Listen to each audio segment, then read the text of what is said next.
नमस्ते मैत्रिणींनो, ज्योत्स्ना रेसिपीमध्ये आपले खूप खूप मनापासून स्वागत आहे।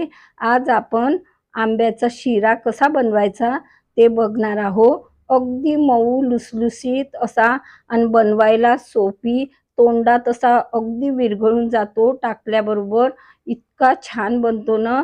चला तर मग रेसिपीला सुरुवात करूया। गॅसवर मी एक पॅन ठेवलेला आहे। त्यामध्ये ना मी 1 वाटी रवा टाकलेला आहे। रवा सुरुवातीला कोरडाच भाजून घ्यायचा आहे। आपल्याला 2-3 मिनिटापर्यंत थोडा असा लालसर येईपर्यंत भाजून घ्यायचा आहे।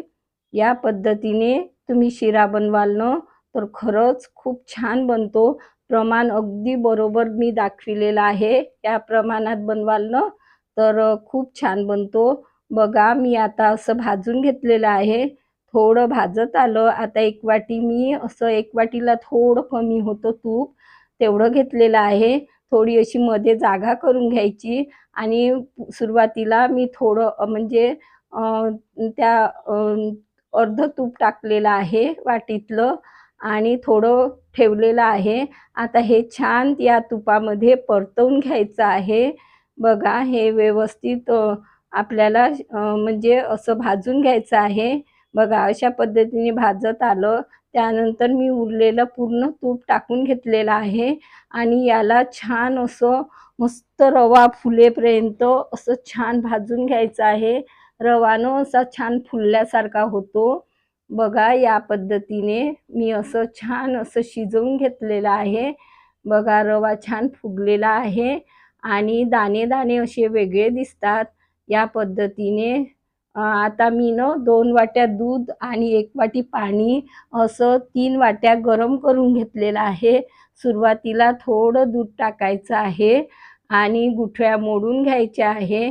त्यानंतर पूर्ण दूध टाकून घ्यायचं आहे। मी 2 वाट्या दूध घेतलेलं, 1 वाटी पाणी. तुम्ही पाणी पण वापरू शकता पूर्ण किंवा दूधही घेऊ शकता।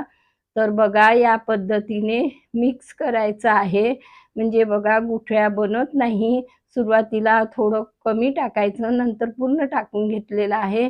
आता गोडाचा पदार्थ आहे तर मी चिमूटभर थोडं मीठ टाकलेलं आहे। गोडाच्या पदार्थात थोडं मीठ असलं तर पदार्थ अगदी रुचकर बनतो। बघा आता हे मिश्रण असं मस्त मी असं परतवून घेतलेलं आहे आणि व्यवस्थित असं शिजवून घेतलेलं आहे। छान असं मऊसूत शिजलेलं आहे। त्यानंतर मी 1 वाटी हा आंब्याचा रस काढून घेतलेला आहे, हा टाकायचा आणि हा व्यवस्थित या मिश्रणामध्ये आपल्याला परतवून घ्यायचं आहे।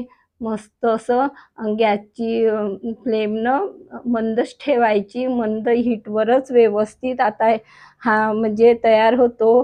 कारण की आपण आंबा टाकलेला आहे म्हणून गॅस थोडा कमीच ठेवायचा आहे आणि मिश्रण छान व्यवस्थित असं ढवळून घ्यायचं आहे। बघा हे सर्व मिक्स करून घ्यायचं आहे आणि मिक्स झाल्यानंतर बघा हे असं मस्त मिक्स झालेलं आहे। एकदम छान असं मी मिक्स करून घेतलेलं आहे। आता यानंतर आता हे व्यवस्थित मिक्स झाल्यावर मी 1 वाटी साखर घेतलेली आहे। तुम्ही तुमच्या आवडीनुसार साखरेचं प्रमाण कमी जास्त करू शकता। परंतु थोडं हा शिरा कसा थोडा गोडच बरा लागतो।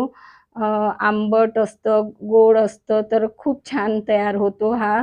आणि आता कसं साखर टाकली आहे त्यामुळे थोडा पातळ होईल म्हणून असं सोडून द्यायचं नाही। छान परतवत राहायचं आहे। या पद्धतीने व्यवस्थित परतवून घ्यायचं आहे। बघा मी छान असं परतवून घेतलेलं आहे। अगदी मऊ लुसलुशीत असा शिरा तयार झालेला आहे। खूपच छान।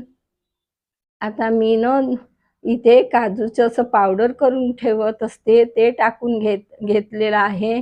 तुम्ही काजूचे कापही टाकू शकता, बदाम, पिस्ता वगैरे। तर मी असं टाकून घेतलेलं आहे काजूची पावडर।